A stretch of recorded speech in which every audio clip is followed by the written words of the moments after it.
If you won some money at the casino and then put all your winnings on red, but it came up black. If you got your best shirt dry cleaned before a wedding and then immediately dropped food on it. If you won an argument with a friend and then later discovered that they just returned to their original view. Starting over is harder than starting up. If you're not ready for that, like if you've already had a bad day, then what you're about to go through might be too much. Feel free to go away and come back. I'll be here. Alright, thanks for coming with me on this trip. I'll understand if you have to take a break at any point. Just find a safe place to stop and quit the game. And don't worry, I'll save your progress, always, even your mistakes. This game is a homage to a free game that came out in 2002, titled Sexy Hiking.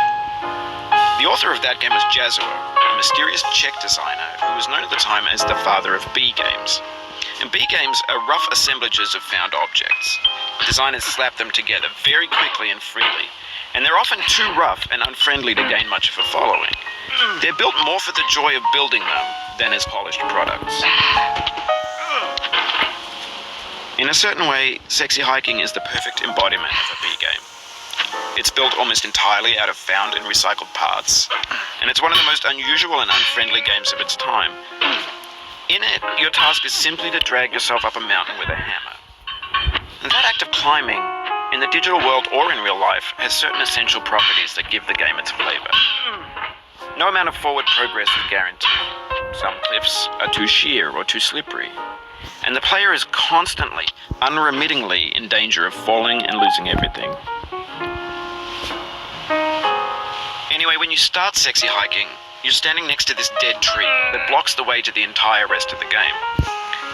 It might take you an hour to get over that tree, and a lot of people never got past it. You prod and you poke at it, exploring the limits of your reach and your strength, trying to find a way up and over. And there's a sense of truth in that lack of compromise. Most obstacles in video game worlds are fake. You can be completely confident in your ability to get through them, once you have the correct method, or the correct equipment, or just by spending enough time. In that sense, every pixelated obstacle in Sexy Hiking is real. The obstacles in Sexy Hiking are unyielding, and that makes the game uniquely frustrating. But I'm not sure Jazzuo intended to make a frustrating game. The frustration is just essential to the act of climbing, and it's authentic to the process of building a game about climbing. A funny thing happened to me as I was building this mountain. I'd have an idea for a new obstacle, and I'd build it, test it, and it would usually turn out to be unreasonably hard. But I couldn't bring myself to make it easier. It already felt like my inability to get past a new obstacle was my fault as a player rather than as a builder. Imaginary mountains build themselves from our efforts to climb them, and it's our repeated attempts to reach the summit that turns those mountains into something real. When you're building a video game world, you're building with ideas, and that can be like working with quickset cement. You mold your ideas into a certain shape that can be played with, and in the process of playing with them, they begin to harden and set until they're immutable, like rock. And at that point, you can't change the